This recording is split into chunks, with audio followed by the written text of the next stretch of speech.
It's so beautiful. Today we're talking about Won't You Be My Neighbor, the new documentary about Fred Rogers' life from director Marty Neville.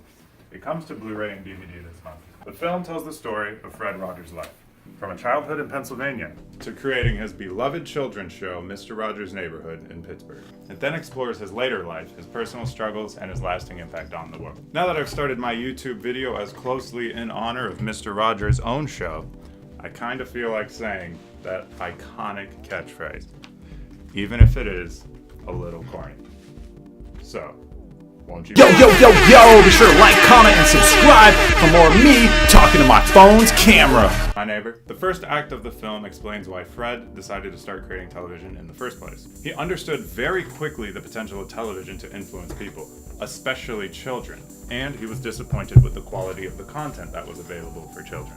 And so, after being ordained, he decided to put off his ministry to create something positive for children on television. And he continued putting it off until finally accepting that television was his ministry. He saw a lot of value in being able to reach an entire nation as opposed to just being able to reach a small congregation of people of a specific religion. And knowing how and why he created and worked on his show for so long transformed a person, Fred Rogers, from someone as America's silly uncle of generations past into something of a hero. He earnestly used his platform as a minister would, addressing huge and controversial and even violent topics of his day. A lot of parents wouldn't even know where to begin talking to their children about things like racism and assassination. But he showed them how, and he encouraged all parents to do likewise, speaking honestly with their children about difficult things. Every film has a conflict, and this film's conflict seems to be that the world is imperfect, and so is television. Fred Rogers, our protagonist, sets out to fix both. He experienced self-doubt throughout his life because of how impossible that task seemed. He wasn't sure if he was having a positive impact on our world. This self-doubt is an important aspect of the documentary. It lets us see something internal that Fred had to fight to overcome, and it lets us see that he was human. This documentary is excellent and well done. It knows how to tell Fred's story in a way that is both easy to follow and impactful. It makes you understand first Fred's doubt about whether or not he, or anyone even, can make the world a better place. And then it makes you believe that Fred, in the end, did, that anyone else can too. It also has a bit more humor than I expected. This film is a bit of a tearjerker, so I appreciated it when it took a break from all the heavy stuff to show us some funny moments from the set of Neighborhood. And I struggled to come up with anything negative to say about this movie. Though this one thing, a certain type of humor, is the one thing that I remember feeling like I wanted to see a little bit more of while I was watching the movie. And the type of humor I want to see a little bit more of is Fred's humor. Specifically, the man, Fred Rogers, and his sense of humor, him making jokes. There was one really good joke of Fred's, and it was super funny and super humanizing.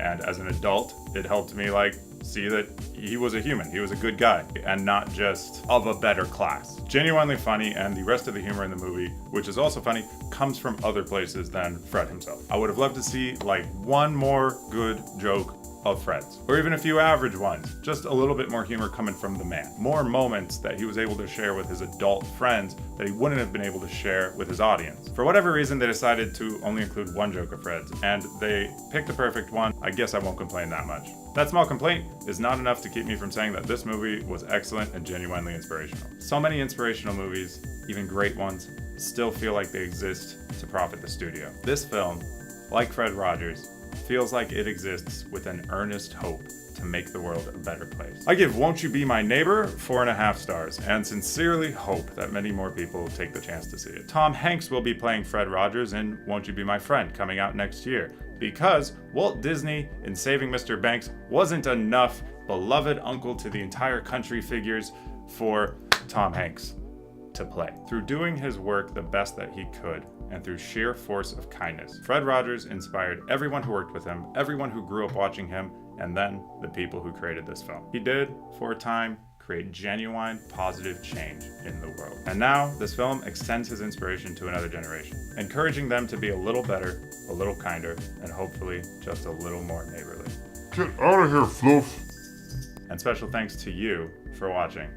Remember, I like you just the way you are, which right now is watching my videos. So please keep doing that.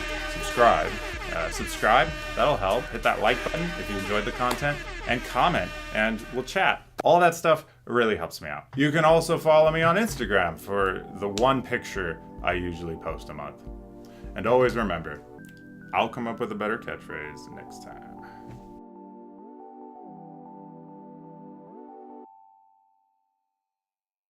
Also, this jacket actually belonged to my late grandfather, who was very close to Fred Rogers.